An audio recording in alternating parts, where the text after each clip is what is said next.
In the American suburbs, young Cameron and his mother, Catherine, try to live in peace after moving house.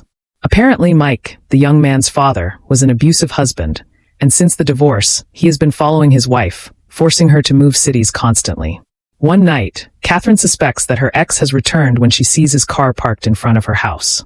With no time to inform the police, she tells Cameron to pack his things, and the two flee down the road. After a long night of driving, Catherine searches the internet for another house and finds one in a small town called Wolf Hollow. She makes an appointment to meet Ken, a real estate agent, who takes them to the property on the outskirts of town. Upon arrival, Cameron doesn't like the appearance of the house, which seems to have been abandoned for some time. However, Ken explains that the residence was built in 1869, and besides being spacious, it just needs cleaning and some renovations. Without hesitation, Catherine agrees to take it, but Cameron notices more strange things when he sees that the basement and attic are locked. Ken explains that the real estate agency did this as a safety measure, as the basement was infested with raccoons and years ago, heavy rain almost destroyed the roofs. Finally, Catherine goes to sign the papers for the house while Cameron decides to take a look at the basement. The young manages to open the lock and goes down the stairs without noticing that the door appears to be stained with blood. Upon entering the room, Cameron turns on the light and finds the basement full of dirt and has the impression of hearing someone whispering his name. The young man gets scared and trips over a bicycle with his mother hearing the noise and running to see what happened. Fortunately, the young man is not hurt and Ken apologizes for the incident, saying he will send someone soon to clean up the mess. The next morning, Cameron goes to his first day of school at his new school, when again he thinks he hears a voice coming from the cornfield. Even so, the young man just ignores it and goes to school where, right at the entrance, he is bothered by Cody, the class troublemaker. Things only get worse in the classroom with all the teenagers looking indifferently at the new student. After class, Cameron returns home and goes to check the basement again, but is startled to see a man inside. He introduces himself as Art Sinclair, an old family friend who used to live on the property and has come to clear out the basement at Ken's request. Cameron offers to help him, and the two load most of the things into Art's truck. Finally, the man says goodbye, and shortly after, Catherine appears with the groceries and calls her son to dinner. During the meal, she tells him that she got a job as a receptionist at Ken's brokerage firm. The young man is uncomfortable seeing his mother so close to the man as he still misses his father and even refuses to eat dinner. Cameron then goes to his room, but during the night, he begins to hear strange noises coming from the barn along with dogs barking. In addition, he hears someone calling his name again and does his best to ignore the sounds until everything is completely silent. After a difficult night, things only get worse at school when Cody and his henchmen surround the young man in the bathroom. The troublemaker says he already knows where Cameron is living, and according to rumors, the house is haunted by wild dog ghosts. Cameron just walks away, but it reminds him of the barking he heard the night before. When he returns home, he decides to take a look in the barn and finds nothing strange. But when he looks out his bedroom window, he sees someone closing the curtains. Believing it to be Catherine or even his father, the young man runs back home, but finds no one around. Even so, he decides to explore the basement again and finds a hidden room where he finds a folder with drawings and photos. As he tries to pick it up, a dog appears in the darkness and lunges toward the young man. Luckily, he manages to escape in time and locks the door from the outside with the dogs barking ceasing shortly thereafter.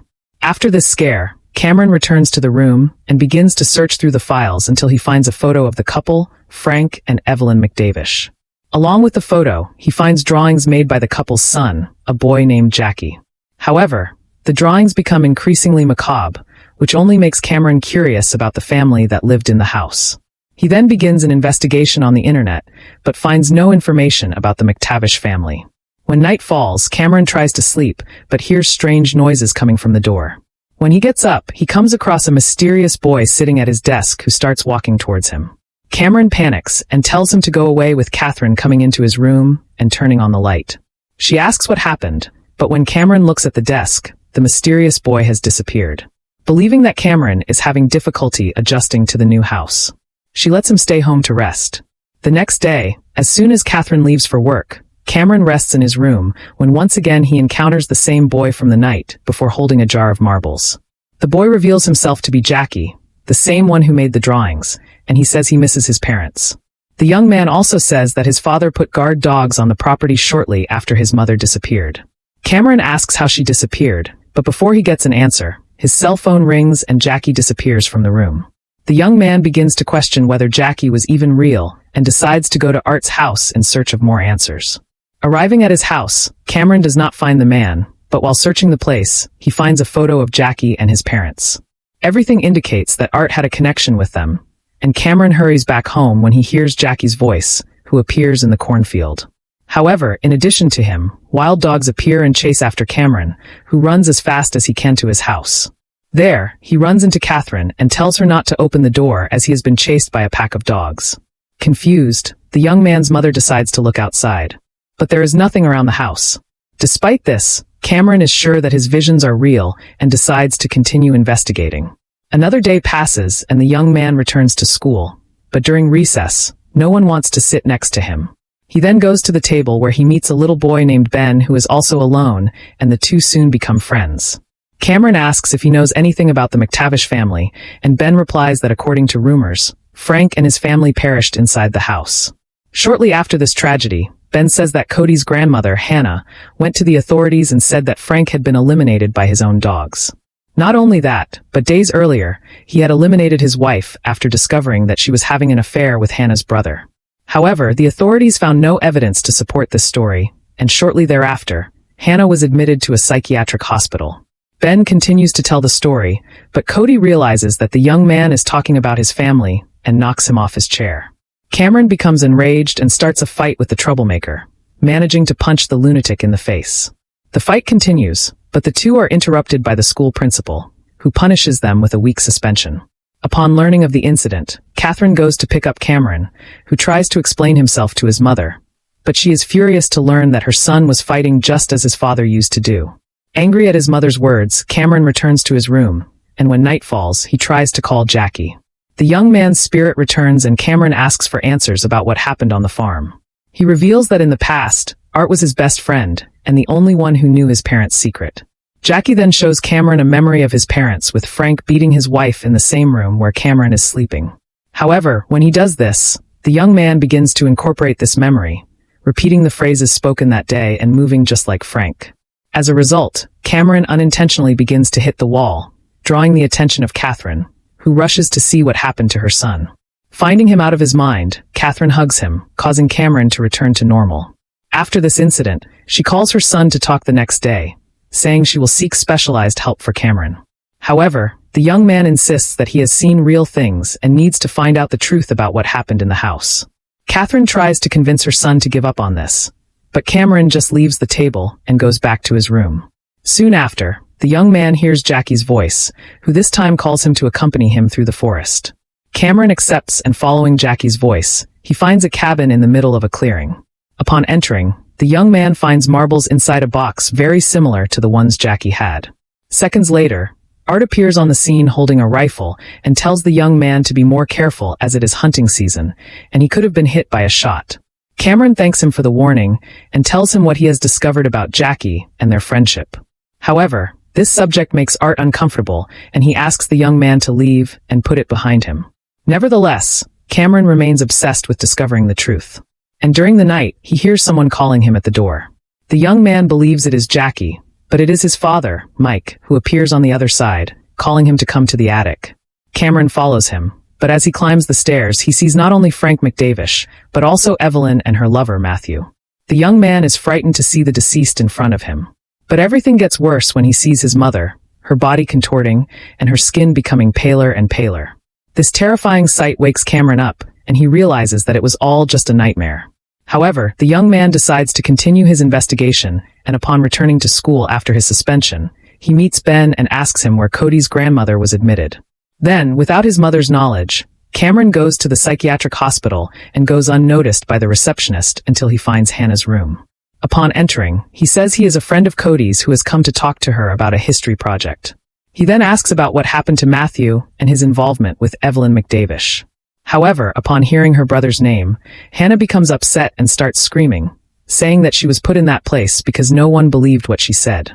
Cameron tries to calm her down, but Hannah starts breaking everything in the room, attracting the attention of the receptionist. Without wasting any time, the young man flees the hospital and returns home, where he finds Catherine waiting for him.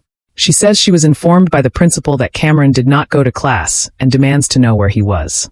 However, before the young man can answer, Officer Culp knocks on the door saying she was called after the incident at the hospital. The officer reports that Hannah ended up hurting herself in her room after Cameron's unauthorized visit. Although no one at the hospital has filed a complaint, she demands to know what the young man was doing there. And Cameron then reveals everything about his investigation into the McCavish eliminations. He recounts the information he discovered about Evelyn and Hannah's brother's involvement thanks to the help of Jackie, the McTavish's deceased son. As expected, Catherine and the police officer do not believe that Cameron communicated with the deceased, but the young man insists that he is telling the truth. In addition, he says he saw the souls of Frank, Evelyn, and Matthew in the attic in a nightmare. Cameron believes this is a sign that their bodies are in the attic of the house. Seconds later, Ken appears in the room, and after being informed of everything, he calls Art and asks him to open the attic. Finally, the man goes to the house and opens the passage with the police officer going to check if there are really bodies inside, but finds nothing. This only reinforces to everyone that Cameron needs psychiatric help. But the young man insists that he is not crazy and is overcome with rage. He then begins to break everything around the attic, but Ken takes the initiative and hugs him, calming the young man down. The next morning, Cameron wakes up and sees Ken making breakfast in the kitchen. Feeling calmer, the young man apologizes for the night before, and Ken reassures him, saying he understands how he feels, as he also has 2 children his age. However, since the divorce, Ken hasn't had as much contact with them as he would like, but he is willing to help Cameron in any way he can. The young man feels more confident after hearing this, so he takes Ken to his room and shows him Jackie's drawings. In addition to the drawings, Cameron is also able to communicate with Jackie and believes that he is trying to reveal the truth about his parents' perishment. He then asks Ken for help in finding out what happened, but instead Ken becomes concerned about it all and tells Catherine. At dinner, she tells Cameron that he will go to therapy sessions so that he can forget about the McTavish family. He will be accompanied by a psychologist recommended by Ken. And when he realizes that Ken told his mother everything, Cameron becomes enraged and leaves the table. As soon as he returns to his room, the young man picks up the picture frame with a photo of himself next to his mother, and upon opening it finds a hidden photo of his father. On the back is a message from Mike with a contact number, and without thinking twice, Cameron calls him. Hearing his son's voice after so long, Mike is moved and asks where he is. Cameron keeps this a secret and asks his father if he was really following them all this time. Mike says no and warns his son about Catherine's personality issues, which led to the end of their marriage. He also says that Catherine has kept them apart, which only makes Cameron even more confused about who to believe. Suddenly, Catherine appears in the room and asks who her son was talking to, but Cameron replies that he was alone and hides his cell phone. Another day passes and Jackie appears again to Cameron. Tired of hearing only part of the story, the young man demands to know the whole truth about what happened to the McTavish family. Jackie then reveals that one day Evelyn grew tired of the abuse she and her son suffered from Frank and decided to run away with Jackie. However, Frank discovered their plan and found Evelyn, who was finishing packing her bags. She quickly told Jackie to run away and tried to confront Frank, but he began to assault her until Evelyn could no longer resist. After that, he hid Evelyn's body in the barn and went after her lover, Matthew, burying them both on the property. After committing this crime, Frank put 3 guard dogs on the property to scare away anyone who approached and thus avoid possible witnesses. One day, Jackie left the house and found the clearing where he met Art, and the two became friends. However, when his father discovered that the young man was leaving the house, he pulled Jackie by the arm and called his guard dogs. He threatened to feed his son to the animals if he tried to run away from home. Jackie tries to break free from his father and accidentally knocks him to the ground just as the dogs run towards him. In a matter of seconds, the animals began to bite Frank's body and Jackie tried to help his father, but it was too late. After eliminating the man, the dogs advanced toward Jackie, who fled to the attic and hid inside a chest. Now that he knows the whole truth, Cameron can put the matter behind him and get on with his life. Later, his mother calls him over to talk at the table, and together with Ken, they apologize for the way they treated the young man.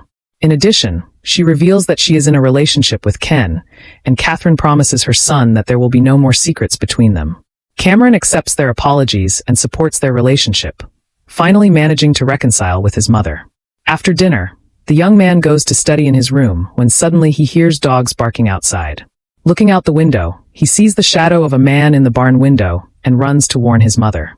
Catherine fears it is her ex-husband, and Ken calls Cameron to go to the barn together for safety. Climbing the stairs, they find no one around and the young man believes he must have been mistaken, so Ken calls him back. Even so, this incident leaves the young man thoughtful, and the shadow of the person in the barn reminds him of Cody. Cameron believes that the troublemaker wants revenge for the fight they had at school. And because of that, he goes to confront his classmate in the hallways. When he finds him, Cameron warns Cody to stay away from his house or he'll regret it. However, the young man says he doesn't know what he's talking about and leaves, calling him crazy. After class, Cameron calls his father again and tells him he saw someone in the barn. Once again, he asks if Mike was there, but he denies it and asks what happened. The young man ends up letting slip that he went there with Ken, but that nothing much happened. Upon hearing that name, the young man's father asks who he is. But Cameron just changes the subject and tells his father that he won't be calling him for a while. The young man no longer wants to keep secrets from his mother and promises that when he is older, he and his father will have more time together. Cameron then says goodbye and ends the call, unaware that his father is in a hotel in town with a gun on the table next to him. After school, Catherine ends up being late because of work, but she sends a message saying that Ken is on his way. Seconds later, Cameron sees Ken's car approaching, but instead of him, the young man comes face to face with Mike.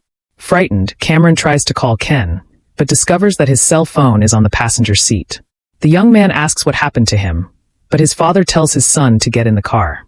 And seeing that Cameron doesn't want to come, he loses his patience and orders him to get in, otherwise he won't see Ken or his mother again. With no other school to go to, Cameron gets into the vehicle and again demands to know where his mother is. Mike replies that Catherine had an accident on the stairs and he locked her in the basement while Ken is tied up in the trunk. He also says that he wanted his family back, but Catherine refused and Ken only made things worse. Because of this, his plans have changed and now he intends to eliminate them both and keep Cameron so that they will never be apart again.